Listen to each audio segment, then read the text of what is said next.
मैं आप लोगों का और जो वेबकास्टिंग पे लाइव देख रहे हैं सबका स्वागत करता हूं और आज की यात्रा शुरू करते हैं।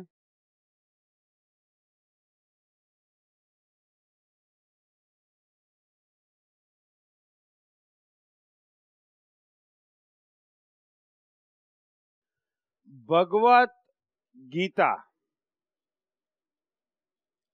और कृष्ण, इन दो शब्द से ज्यादा पॉपुलर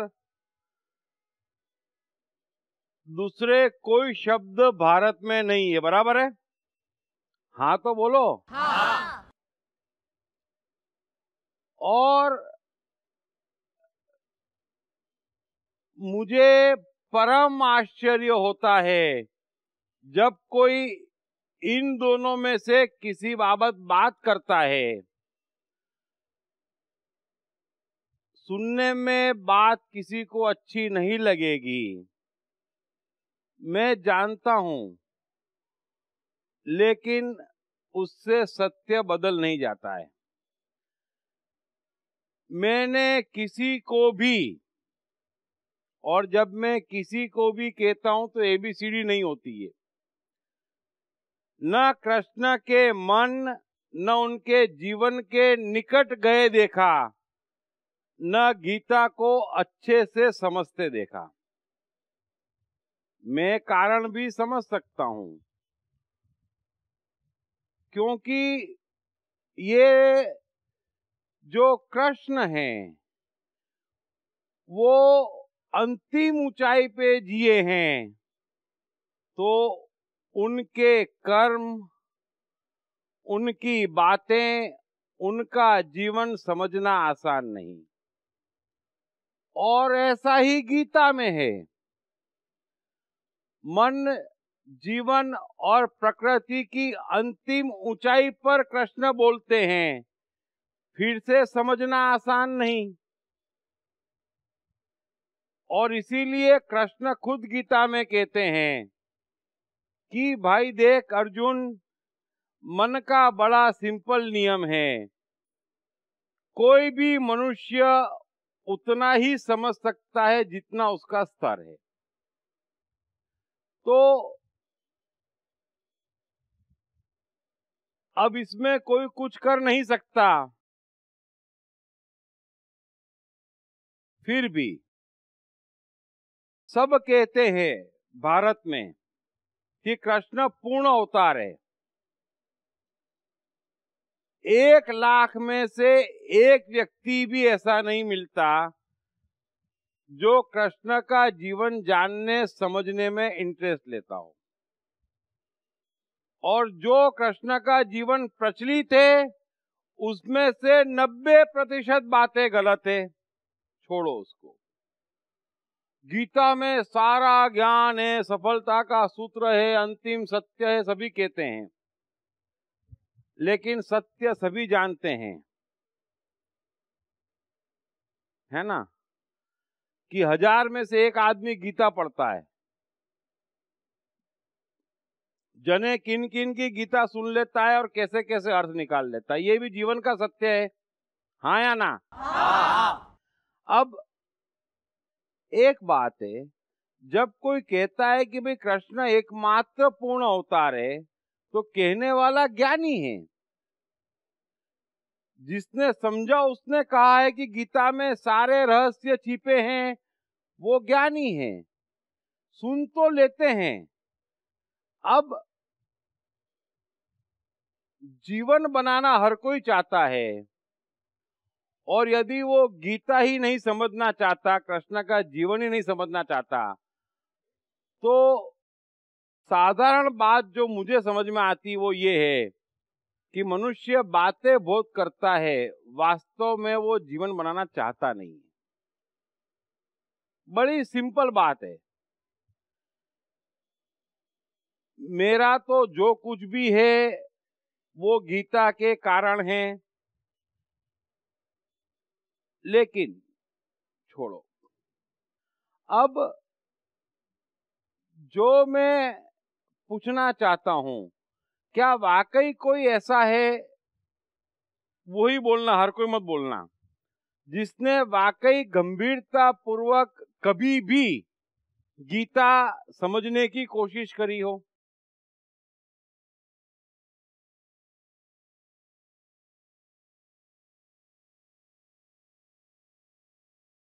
मेरे को सुनने की बात नहीं कर रहा हूं, मुझे सुनने के अलावा मेरे को माइनस करना, मेरी कोई बात बताना मत।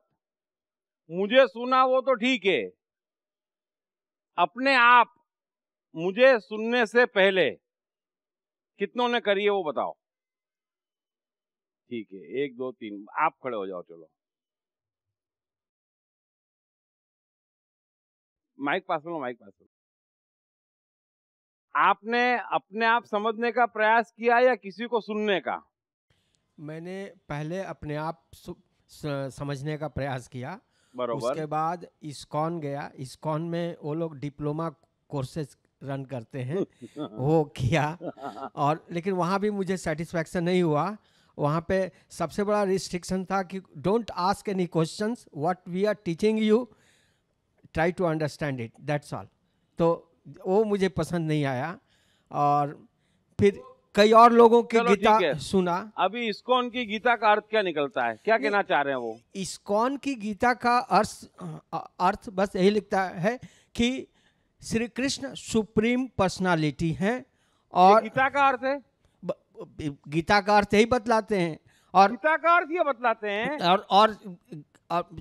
और गीता में कर्मवाद को प्रश्रय दिया गया है, कर्मवाद को प्रधानता दी गई है।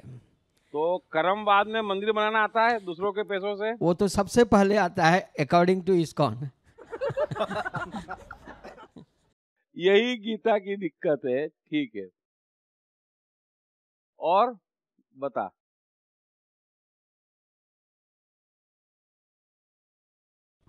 सर मैंने पहले इंग्लिश में पढ़ने की ट्राई की थी, पर वो इतना ट्रांसलेशन ख़राब हो जाता है कि समझ नहीं आता। फिर हिंदी में जब समझा थोड़ा बहुत, तो काफ़ी चीज़ें जो अंदर से पता थी वो फील होने लगी। जैसे कि आप काफ़ी बार कहते हैं ना तू मरता ना मारता, मैटर का जब फिज़िक्स में पढ़ा जाता था कि कभी कुछ ख़त्म होता ही नहीं, जो आपने कल बताया। तो जैसे कृष्ण कहते हैं नैनन छिदंती शस्त्राणी, कि तुझे शस्त्र भी नहीं काट सकता, आग भी नहीं जला सकती, तू वो है। तो ये काफ़ी बार ऐसा होता है कि कोई मर गया तो ये क्या निकला इसमें से, तो तू वो है। तो वो एक चीज़ें तू कुछ कुछ समझ में आता था। और हाँ, मतलब कर्मयोग के बारे में कुछ समझा कि कर्म अगर कर रहा हूँ तो क्या है कर्मयोग, क्या है कि अगर कर्म मैं कर रहा हूँ तो उसी में मज़ा आ रहा है, और वही मतलब वही होना है। फिर कर्ता का भाव भी चला गया कि मैं कर रहा हूँ, वो फीलिंग चला गया क्योंकि हो रहा है। एंड जो भी कर रहा हूँ उसमें फुलफिलमेंट इतना ऑलरेडी है कि किसी और चीज़ की ज़रूरत नहीं है कि उससे कुछ और हो। वो तभी नहीं होगा, वो मोमेंट में वो नहीं होगा, वो मोमेंट में जो हो रहा है उसी का मज़ा है। सो वो ये गीता से समझा तुमने? हाँ, ये गीता से समझा? ये मैंने आपको सुनने के बाद पढ़ा फिर समझा। हाँ, ऑफ कोर्स। वो बात मेरे से सुना, वो माइनस करना पड़ेगा। मैंने पहले कहा वो छोड़ दो। आप अपने आप किसी ने समझा उसकी बात कर रहा हूं। तू तो बोले ही मत, तू बिल्कुल मिश्रण करता है, तू मिक्सचर ही करेगा, सिर्फ शब्द घुमाएगा। नहीं, तू बोलो।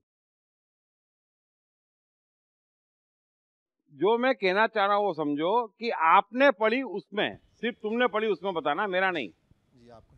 हेलो। हाँ सर, एक्चुअली मैंने जो है अभी मैं कितना 28 ईयर का हूँ। इसके पहले आपके यहाँ 2 साल हुआ है। 2 साल के पहले मैंने केवल सुना था गीता, भगवत गीता, और कोर्ट में बोलते हैं जो सब, वो सब ऐसा गीता के बारे में पता था, और जो सब बोलते हैं वही पता था। तो मैं गोरेगांव में ओबराय मॉल में गया था, तो बुक्स स्टोर में गया था, तो वहाँ पे आपकी मैं मन हूँ मैंने देखा। तो मैंने शुरू के 2-3 पेज पढ़े, अच्छी लगी। फिर मैंने 20-25 पेज की फ़ोटो ले ली और घर जाके पढ़ी। अभी तो गीता पे बोलना है सर बोल रहा हूँ। तो फिर उसके बाद मैंने फेसबुक वगैरह पे आपका देखा, फिर क्वेश्चन आंसर सुने, तो आपने बताया कि गीता जो है वो सबसे अच्छी है, और इस पे किसी की ना पढ़ के ये वाली पढ़ें। तो फिर मैंने गीता ली, और फिर मुझे कुछ पता नहीं था, तो मैंने अपने मन से गीता को पढ़ना शुरू किया। और जब मैं पढ़ा तो मुझे उसमें समझ में आया गीता में सब कुछ। और जो वो दम्भी वाली बात बोलते हैं कृष्ण, कौन सी? दम्भी, जो अपने आप को दबाता है वो दम्भी है और अत्याचारी है। वो बात मेरे को ऐसी बिल्कुल, क्योंकि मेरे को सुनने के एहसास पहले था। कि बाद में? नहीं, आपको सुना नहीं था, क्योंकि तब मैं, ये बात समझ में आ गई तेरे? तब ये बात समझ में आ गई थी। और जो अर्जुन बेवकूफ़ बना रहा था वो समझ में आ गया था। वो तो समझ में आ इसलिए गया फिर था। मैंने उसको कभी भी कहीं से भी खोल के उसको पढ़ता था। और बीच बीच में जो 2-3 चैप्टर थे सर, उधर दिमाग खराब होता था। बोला कि मैंने सूर्य से कहा ये वो, तो फिर मैं बोलता था कि यार कुछ तो गड़बड़ भी है इसमें। तो और फिर लास्ट में देखता था तो उधर बीच बीच में 2-3-4 ऐसे चैप्टर हैं कि जिसमें वो ऐसा ऐसे बात बोलते हैं कि लगता है यार यार इधर गड़बड़ है, बाकी बीच बीच फेंक में रहे सही। मतलब, हाँ, ऊंची-ऊंची फेंक दे रहे रहे हैं, उधर फेंक रहे हैं। तो और बोलना, बीच, दिल खोल के हाँ, बोलना, कृष्ण बुरा नहीं मानेंगे। काफी सारी जगह ऐसा लगता है कि फेंक रहे हैं और हाँ। आगे भी मतलब लगता है कि बेवकूफ़ बना रहे हैं। और कहीं कहीं ऐसा लगता है कि नहीं यार ये बात तो बिल्कुल सही बोल रहे हैं। तो वो कन्फ्यूजन था। फिर जब आपके इधर जुड़ा तो धीरे धीरे बहुत धीरे धीरे अच्छे, फिर भी तुमने काफी अच्छी ग्रास्प करी, मानना पड़ेगा, मानना पड़ेगा। हाँ बोलो। हाँ सर, मैंने ये गीता पहले बचपन में पढ़ी थी एक स्टोरी के रूप में, मगर उतना कुछ समझ में नहीं आ रहा था। एकदम सिंपल लग रहा था, मगर वो बहुत हार्ड है। तो मैंने धीरे धीरे पांडुरंग शास्त्री में आया तो मेरे को समझ में आया क्या गीता का कर्म योग क्या है। क्या है कर्म योग? स्वार्थ, बिना स्वार्थ जो काम करेगा वो कर्म योग है। और एक कर्म बताओ बिना स्वार्थ के क्या होता? हम लोग गांव-गांव जाते थे, गीता का विचार लेके वो गांव में जाके उनको गीता का जो गीता में बोले हैं कृष्ण भगवान, वो बात हम कहते थे। क्या बोल रहे हैं कृष्ण, क्या समझाते थे? गीता में बोलते थे कि कर्म करता जा, कर्म फोकट नहीं जाएगा। तू किसी भी अपेक्षा के बिना काम करते जा, तेरा फल तेरे को मिलेगा ही। और हम लोग कौन सा कर्म बताओ ना आप? हाँ, एक कर्म बताओ ना। आप समझाने गए। हाँ, कर्म। देखो, दो चीजों का फर्क है। आपने समझा कि वो बराबर समझिए ऐसा, फिर आपने समझा कि मैं सबको समझा दूंगा और उद्धार हो जाएगा। तो कौन सा कर्म, कोई पूछेगा ना कि कौन सा कर्म करे बिना स्वार्थ की अपेक्षा के, क्या कर्म हो सकता है बताओ ना। एक्चुअली इनपार्शियल वेल्थ, मतलब लोग सब है ना, हम लोग 15 दिन में एक दिन जो 11 का दिन रहता है ना, वहाँ पे योगेश्वर कृषि, मतलब वहाँ पे जाके। अरे यार, अब मैं क्या पूछ रहा हूँ? हाँ, कर्म मतलब हम लोग कौन सा कर्म? एक कर्म नहीं बता पा, एक कर्म बताओ ना कि इस तरीके से करेंगे तो उसमें स्वार्थ और पक्षपात नहीं आएगा और अपेक्षा नहीं आएगी। हाँ, वही ना, ये कौन सा? योगेश्वर कृषि मतलब एक खेत है, वो खेत में हम लोग सब लोग मिलके वहाँ काम करते हैं, और वो काम में जो उपज आती है वो महालक्ष्मी बोला जाता है। इतना छोटी बात कृष्ण करते नहीं है, चलो छोड़ो, ठीक है। और ये एक्चुअली 5000 साल पहले गीता जो कही गई है ना, उसका संदर्भ क्या है यहाँ पे देखो। नहीं, आप मेरे को उनने क्या बोला, आपने क्या करा, वो समझ गया मैं। शॉर्ट में कोई बात में दम नहीं है, समझ गया बात में दम नहीं है। कोड लैंग्वेज में है। अरे कोई कोड लैंग्वेज में नहीं कहेंगे, कोड लैंग्वेज में सब अरे आंडू पांडू मेरे दुकान चलाने वाली बातें मत करो आप, टाइम पास वाली बातें मत करो। गीता में अलाउड ही नहीं है। सर एक उदाहरण देता हूँ कि अभी आप नॉर्मल लाइफ में आप देखेंगे कि ये आदमी ब्राइब का मतलब खाता है पैसा। वो हो गया तो मैं समझ गया। अभी अरे मैं समझ गया, वो आ गई तो डिजिटल करेंसी में तो आप बोल नहीं सकते पैसे खा रहे हैं। हो गया चलो, अभी लंबा मत खींचो आप, उसको छोड़ दो, उसको अभी छोड़ दो अपन, अभी उसको छोड़ दो आप। I Am Gita by Deep Trivedi is the #1 bestseller at Amazon. I Am Gita is also a bestseller at all leading bookstores of India. I Am Gita, psychology of Bhagavad Gita explained like never before with essence of all 700 shlokas. दो बात स्पष्ट समझ लो, गीता और कृष्ण आसान नहीं है, सत्य की पराकाष्ठा है, उसको समझना छोड़ो, उसको हम करेंगे, हम करते आ रहे हैं। पहली बात तो ये दुर्भाग्य है कि कोई महत्व नहीं दे रहा है। दूसरी बात, कोई समझ नहीं रहा है। नहीं समझना मेरी समझ में आता है, लेकिन समझने की कोशिश ही न करना। मैं आम मनुष्य की बात कर रहा हूं, ये गीता पे प्रवचन देने वालों की बात ही नहीं कर रहा हूं। उनका और गीता का संबंध कभी बैठने वाला ही नहीं है, वो छोड़ दो आप। मैं आम मनुष्य की यानी आपकी बात कर रहा हूं। सबसे पहले कि हम लोग इंटरेस्ट क्यों नहीं लेते हैं, ये बेसिक सवाल है और ये गलत है। जीवन बनाना चाहते हैं, 20 साल स्कूल में पढ़ते हैं, पढ़ते हो ना 20 साल स्कूल कॉलेज में, तो गीता क्यों नहीं पढ़ते हो? इतनी छोटी सी किताब, क्या बिगाड़ दिया उसने? फिर ऐसी ऐसी बातें आती कोड वर्ड में कही। अरे अपनी बुद्धि कम है, उसमें कोड वर्ड में क्यों कही? सबके लिए ओपन है, एक एक सेकंड में समझता है आदमी। पूरी दुनिया में समझते हैं, इंडिया में नहीं समझते हैं। कोड वर्ड में कही और ये सब बातें, भगवान की बातें भगवान जाने, और कुछ नहीं है। इसी जमीन की बात है, इसी जमीन पे कही गई है और हमारे लिए कही गई है। एक चीज समझना, ऊंची बात वो करता है जिसे समझ में नहीं आती। जीवन में कभी ऊंची बात करने की नहीं, सीधा मान लेने का भाई रेंज के बाहर हो गई। मैं कैसे शुरू करूं आप लोगों से कि मैं इतना तो समझ गया किसी ने कोशिश नहीं करी और ये गलत है। दूसरी बात, गीता में सबसे बड़ी परेशानी ये है गीता का ट्रांसलेशन। और शायद मैं कितनी बार कह चुका हूं कि एक ही गीता है जिसका ट्रांसलेशन परफेक्ट है, बाकी सारे ट्रांसलेशन गलत हैं। और वो ट्रांसलेशन क्यों गलत है वो भी समझ लेना। मैं मन के नियम से समझाऊंगा। गीता में कृष्ण समझा चुके हैं, गीता में सब कुछ आ चुका है, कुछ भी ऐसी चीज जानने लायक नहीं है जो गीता में नहीं है। जो आदमी गीता पढ़ता है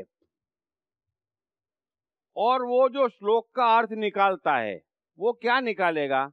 जो उसका स्टैंडर्ड है, उससे ऊपर का अर्थ नहीं निकाल सकता है। तो जो कोई भी गीता का जो कुछ भी अर्थ निकाल रहा है वो उसका स्टैंडर्ड है। 99% लोगों को क्या करना है? गीता से दुकान चलानी है, तो उसका ट्रांसलेशन कैसे दुकान में बदलें? तो दुकान में कब बदलाएगी?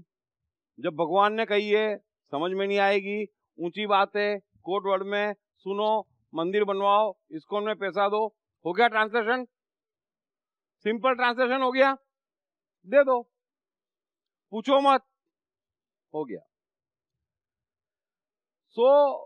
गीता प्रेस गोरखपुर की कई गीताएं हैं, उसमें से सिर्फ एक ही गीता ऐसी है जो मैं आपको बताऊंगा। सिर्फ वो गीता पढ़ोगे तो हो सकता है गीता समझ में आना शुरू हो जाएगी।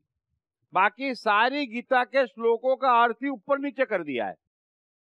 और उसका भी कारण है कि कृष्ण की भाषा इतनी दबंग है कि ट्रांसलेशन करने वाला भी डरता है। फिर उसको माइल्ड करते हैं, सॉफ्ट करते हैं, घुमाते हैं कि नहीं नहीं नहीं ऐसा नहीं हो सकता है। क्यों नहीं हो सकता है? सब कुछ हो सकता है। सेम कृष्ण के जीवन में है, नहीं नहीं नहीं ऐसा नहीं हो सकता है, तो फिर घुमा देते हैं। डर लगता है भक्त लोग भग नहीं जाएं। सिर्फ दुकान की बात है।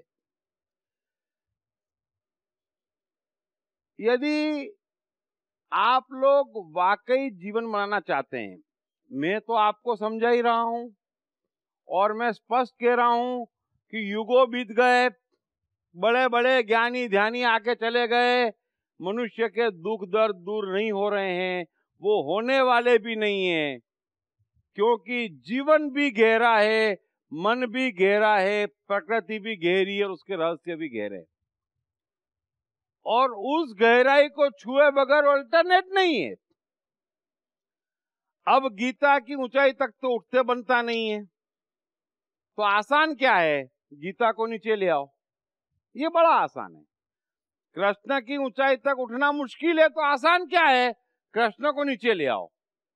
अब आपके नीचे आने से ना गीता नीचे आएगी ना कृष्ण नीचे आएंगे, वो तो वहीं खड़े हैं। आप एक गलत फहमी में कि हमारी मुलाकात हो गई, मुलाकात हो जाती तो जीवन बन जाता।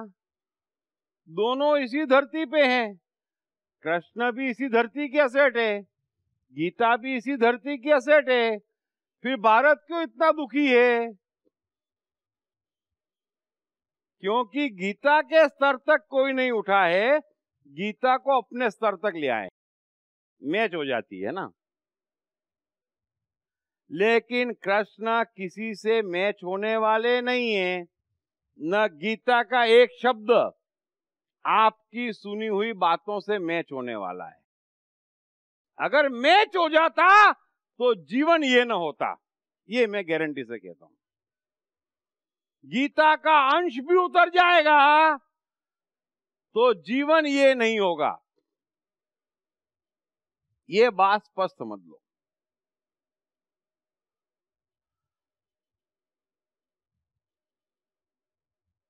इसलिए या तो गीता और कृष्ण के बाबत सिर्फ मुझे सुनो तो शायद आपको झटका लगे कि यार काम मुश्किल है। गीता और कृष्ण के बाबत वाकई किसी को कुछ नहीं मालूम, क्योंकि बहुत ऊंचाई है। आज मैं कोशिश करूंगा आपको समझाने की, आपके समझ में आएगा, लेकिन बेस्ट तरीका यह है कि आप उसे पढ़ो। इसने अच्छी पकड़ी है गीता, मैं मानता हूं। तुमने जितनी पकड़ी ना, अच्छे अच्छे लोगों ने नहीं पकड़ी है। प्रवचन देते हैं, उनको मालूम ही नहीं क्या है, इतना भी नहीं पकड़ पाते कि अर्जुन बेवकूफ बना रहा है, अर्जुन झूठ बोल रहा है, या दम्भी किसको कहते हैं। अगर यही समझ में आ जाता तो सारे शास्त्र खत्म हो जाते एक ही दिन में। बचता कोई शास्त्र? दुनिया का कोई शास्त्र नहीं बचता अगर ये एक श्लोक समझ में आ जाता जो कृष्ण कह रहे हैं, जो उसने बताया। आपके समझ में आया? उसने क्या कहा? कृष्ण कह रहे हैं कि जो अपने मन को दबा रहा है वो अहंकारी और दंभी है। और सारे शास्त्र दिन रात क्या कह रहे हैं? मन को दबाओ। शास्त्रों का अस्तित्व ही एक एक श्लोक में खत्म हो जाता है। हर श्लोक चिल्ला चिल्ला के कहता है कि सारे शास्त्र बकवास हैं, सारा ज्ञान बकवास है। गीता का एक एक श्लोक चिल्ला चिल्ला के कहता है।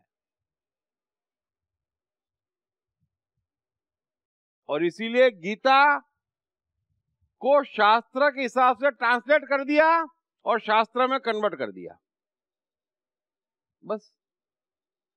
अब क्या गीता और शास्त्रों में फर्क बचा? सारी गीताएं वही कह रही है जो बाकी शास्त्र कह रहे हैं, और वैसी गीता समझ के बैठे हैं, फिर समझ के बैठे हैं, फिर समझा भी रहे हैं। आप खुद पढ़ो कृष्ण क्या कह रहे हैं। मन की बात आपके पास है, जीवन की बात आपके पास है। तो कृष्ण ऐसी कोई बात थोड़ी कह रहे जो आपको नहीं पता है, आपके समझ में नहीं आए। कैसे कह सकते हैं? ऐसी कोई बात कोई कह ही कैसे सकता है जो आपके समझ में ना आए? दुनिया में कोई नहीं कह सकता। मेरे को जीवन की बात करनी हो तो मैं कैसे कोड वर्ड में कहूंगा?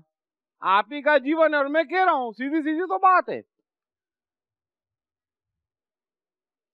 अब चूंकि बात हमारी मान्यता के खिलाफ जा रही है तो हम उसको अपनी मान्यता के अनुसार ढाल ले रहे हैं। समझ लेना, बात हमारे विचार के खिलाफ जा रही है, हम जो कर रहे हैं उसके खिलाफ जा रही है, तो हम उसका अर्थ ऐसा निकालते हैं कि हम जो कर रहे हैं वही कृष्ण कह रहे हैं बस, और खुश हो जाते हैं, ऑल हैप्पी। और ये सब हैप्पी हैं, और ये सब हैप्पी हैं, लेकिन कुछ फायदा नहीं है। जीवन बनना चाहिए, महानता आनी चाहिए, मन शक्तिशाली होना चाहिए, है ना? तब तो बात है। मंदिर बड़ा बन गया, आश्रम बड़ा बन गया, भक्त ज्यादा हो गए, ये कोई बात हुई?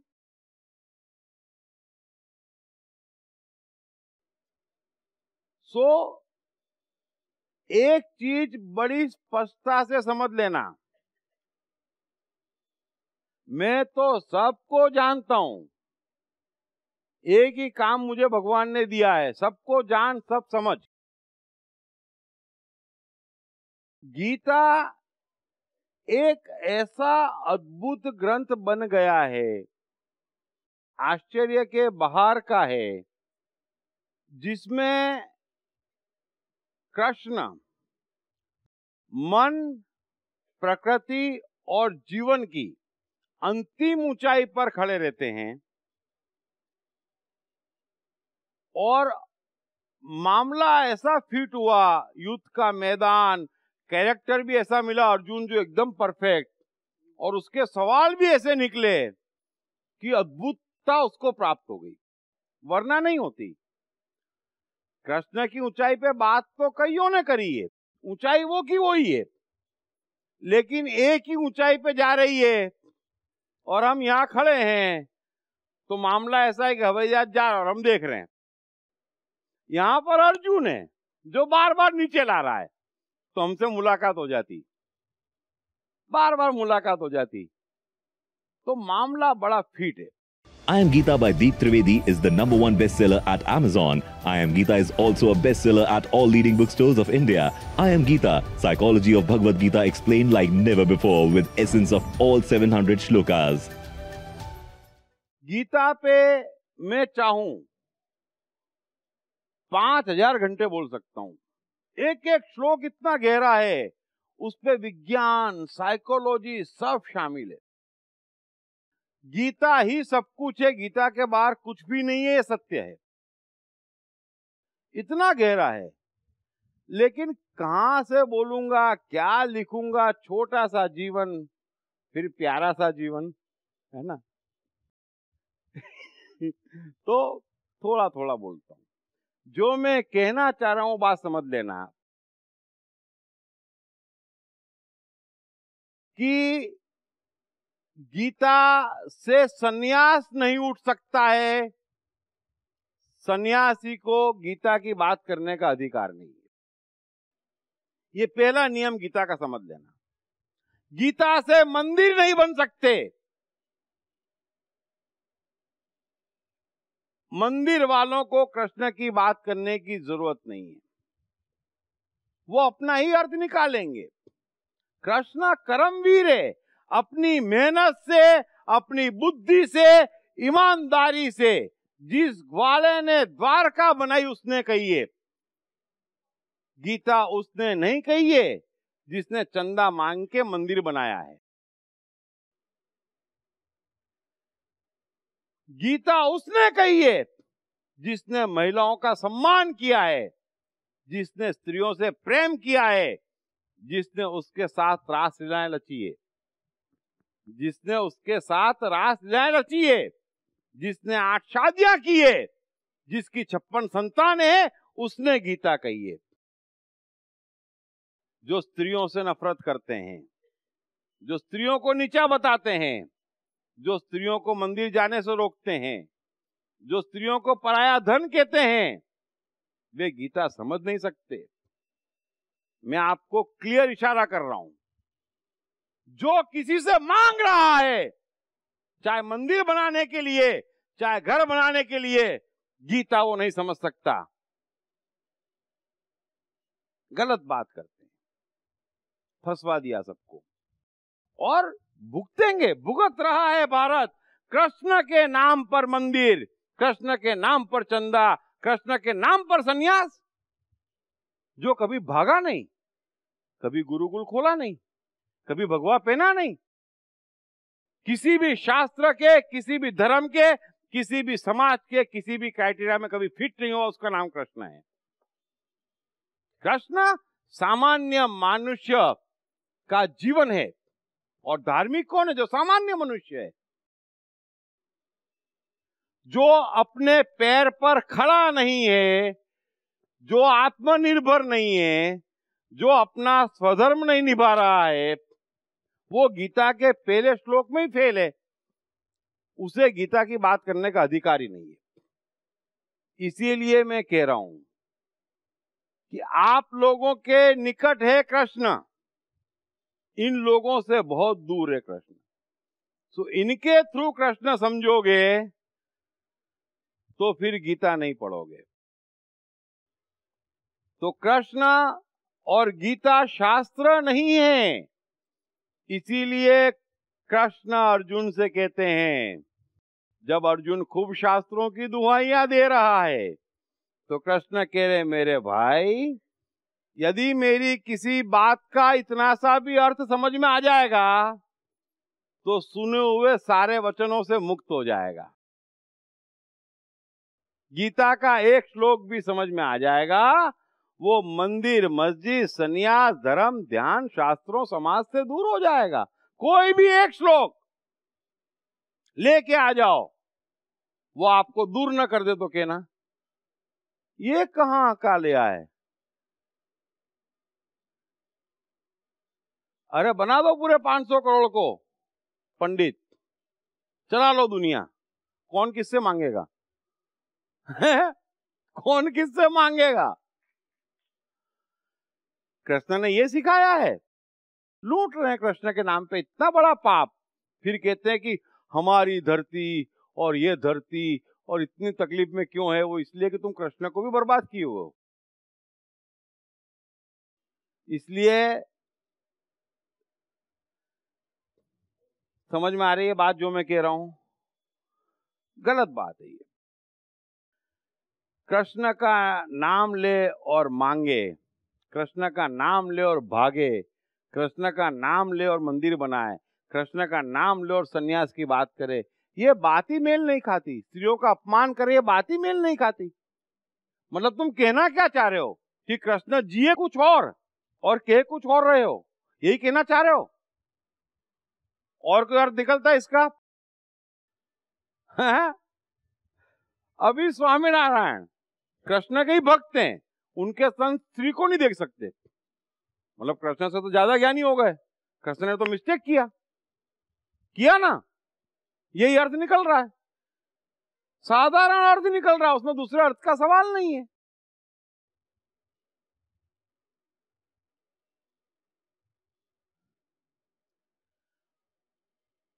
अब मैं अकेला और ये 1000 ठेकेदार हैं कृष्ण के, गीता के, गलत बात है।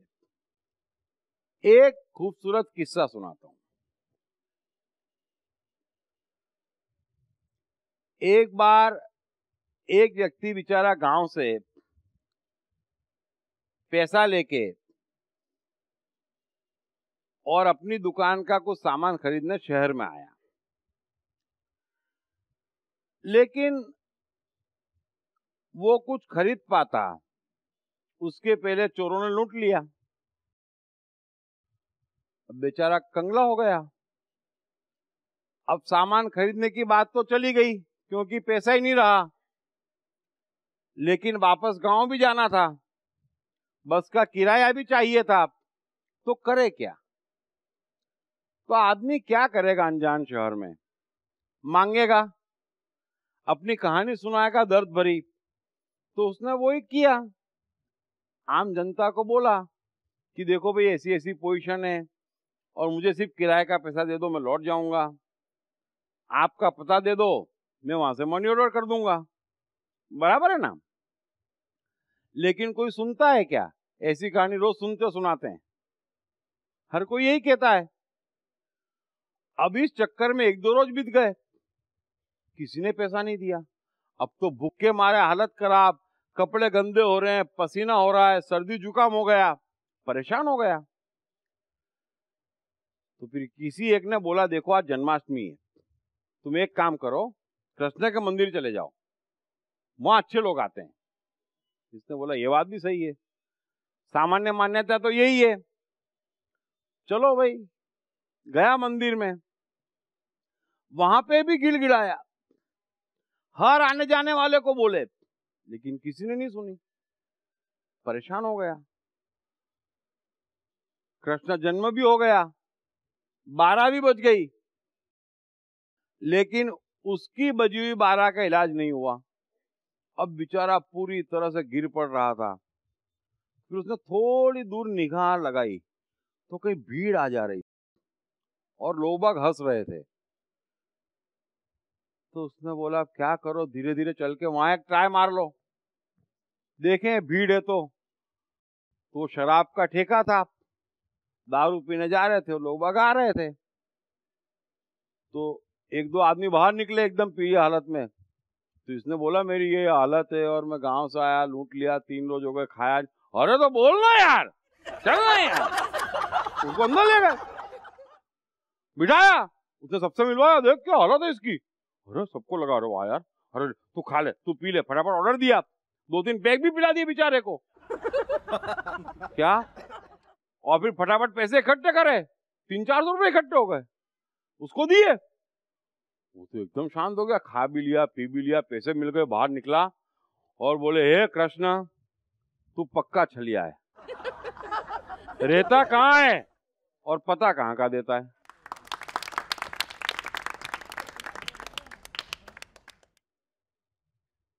तो मैं दावे से कह रहा हूं, कृष्ण अगर कहीं है तो आपके हृदय में है सबसे पहले। ये बात तो कृष्ण ने गीता में भी कह दी कि अर्जुन मैं कहीं हूं तो मनुष्य के हृदय में हूं, और जिसको वहां मिल जाएगा उसको सब जगह मिल जाएगा, है ना। पहला कृष्ण। दूसरा कृष्ण गीता में है, लेकिन समझ में आए तो, ना आए मेरी गीता सुनो, कृष्ण वहां मौजूद है पूरा का पूरा, बिना मिलावट के। मिलावट का सवाल नहीं। मिलावट कब हो सकती? जब कोई स्वार्थ हो। समझ लेना, मिलावट की शुरुआत है स्वार्थ, है ना। बस अब कृष्ण आपको सबसे बढ़िया खूबसूरती से चाहिए तो एक जगह मौजूद है पूरा का पूरा एज इट इज, वो मेरी लिखी हुई किताब आई एम कृष्णा में, पूरा का पूरा। बस जिसने वो पढ़ के समझ ली, समझो कृष्ण आके बैठा, जा ही नहीं सकता, बैठ जाएगा भीतर ठराक करके। बाकी कहीं कृष्ण को मत खोजो। इसलिए आपके हृदय में है। गीता प्रेस गोरखपुर की जो गीता है, मैं भूल गया उसका कौन सा वो है, लेकिन इंटरवल में आपको फोटो दिखा दूंगा, उसी का हिंदी उसी का इंग्लिश पढ़ना, क्योंकि गीता प्रेस गोरखपुर की भी कई किताबें। और गीता कृष्ण अर्जुन से कह रहे हैं, बात काहे की कर रहे हैं? मन की, जीवन की और प्रकृति की, तीन ही बात कर रहे हैं, और ये तीनों हमारे पास मौजूद है। तो ऐसा कुछ भी नहीं है जो समझ में ना आए। मैंने तो पहली बार जब पढ़ी थी, पूरी की पूरी टाक करके अंदर घटाक कृष्ण समेत डिशूं, कहीं नहीं है, सिंपल है। लेकिन प्रॉब्लम क्या है कि यार मैं ऐसा नहीं करता हूं, और मेरे में तो गड़बड़ हो नहीं सकती, तो फिर श्लोक का अर्थ हम बना लेते अपने हिसाब से, है ना। वो नहीं चलेगा। और फिर मैंने ये सुना है और उसने ये कहा है और वो शास्त्र में ऐसा कहा है, फिर हमारे गुरुजी ऐसा कहते हैं और कृष्ण ऐसा कह रहे तो गुरुजी का अर्थ में ढाल दो, वो नहीं चलेगा। आप में गीता का कुछ भी नहीं है, होता तो ये हाल ना होता, तो वो तो नहीं है। उसमें हाथ कंगन को आरसी नहीं, पढ़े लिखे को फारसी नहीं। किसमें कितनी गीता है ये तुरंत दिख जाता है। हम चर्चा करेंगे भी, जब कृष्ण की बात में करूंगा कि कृष्ण कह रहे हैं कि देख, ये गुण तो धार्मिक और ये गुण तो अधार्मिक, ये धर्म और ये अधर्म। कृष्ण को कोई कंफ्यूजन नहीं है। मैं आप पे कंफ्यूजन दूर करूंगा, चेक कर लेना, बहुत दूर है, वो दूर है इसलिए परेशान है। सिंपल, क्लियर है। तो बिना गीता के एक कदम मनुष्य चल नहीं सकता, लेकिन चलने के लिए गीता पढ़ना जरूरी नहीं है। गीता है गुण, कृष्ण चर्चा कर रहे हैं गुणों की, जिसमें वो गुण है उसमें कृष्ण है। उसने गीता पढ़ी न पढ़ी, गीता सुनी न सुनी, कृष्ण को जानता है नहीं जानता है, कोई क्राइटेरिया नहीं है। मैं दिन भर मंदिर में बैठा हूं कृष्ण के, लेकिन गुण नहीं है तो कृष्ण से बहुत दूर हूं। यूरोप में, अमेरिका में किसी ने गीता नहीं पढ़ी, लेकिन चाहे बिल गेट्स हो, चाहे एडिसन हो, चाहे आइंस्टाइन हो, गीता पूरी की पूरी उतरी हुई है। जीवन पढ़ लो, विचार पढ़ लो। तो गीता गुण की चर्चा है। कृष्ण को शरीर में मत बांधो। कृष्ण ने नहीं कहा मैं हिंदू हूं। कृष्ण एक यूनिवर्सल कैरेक्टर है, सबसे टॉप पर है। उसमें किसी को बुरा मानने की जरूरत नहीं है कि मेरे भगवान छोटे, मेरे धर्म के भगवान छोटे, ऐसा नहीं है। लेकिन जो है वो ये है, कृष्ण टॉप पे है, मनुष्य के लिए गीता टॉप पे है। और है तो कृष्ण कोई भारत के नहीं है, कृष्ण कोई हिंदू नहीं है, इस दृष्टि से देखना नहीं चाहिए। तो कृष्ण आपको कहाँ मिलेंगे? कृष्ण के गुण आपको हर उस सामान्य मनुष्य में मिलेंगे जो अपना स्वधर्म निभा रहा है, अपने काम को एंजॉय कर रहा है, उसमें कुछ कुछ मिलेंगे। आर्टिस्टों में, वैज्ञानिकों में बहुत ज्यादा मिलेंगे, और जो इनके बाहर है उसमें नहीं मिलेंगे। क्लियर? हाँ सर, समझ गए ना? ऐसा नहीं होता पिकासो ने गीता नहीं पढ़ी, अधार्मिक आदमी होगा। अधार्मिक वहां तक पहुंचता नहीं है। गीता का पहला सिद्धांत, पहला ही सिद्धांत है, अधार्मिक मांगता नहीं है और मांगने वाला धार्मिक नहीं है। अधार्मिक दुखी नहीं हो सकता, सिंपल नियम है। दुखी है वो धार्मिक नहीं हो सकता। गीता का क्लियर है। कृष्ण जब बोलते हैं तो कंफ्यूजन को जगह नहीं है, एकदम स्पष्ट, कड़क, टू द पॉइंट, बैंक मेरी तरफ। समझना इतना है कि हम में नहीं है, और कैसे आए ये भी कृष्ण बताते हैं। बाकी हम में है और हम ऐसे ही हैं तो फिर गड़बड़। बराबर है? Very good. I Am Geeta by Deep Trivedi is the #1 bestseller at Amazon. I Am Geeta is also a bestseller at all leading bookstores of India. I Am Geeta, Psychology of Bhagavad Gita explained like never before with essence of all 700 shlokas.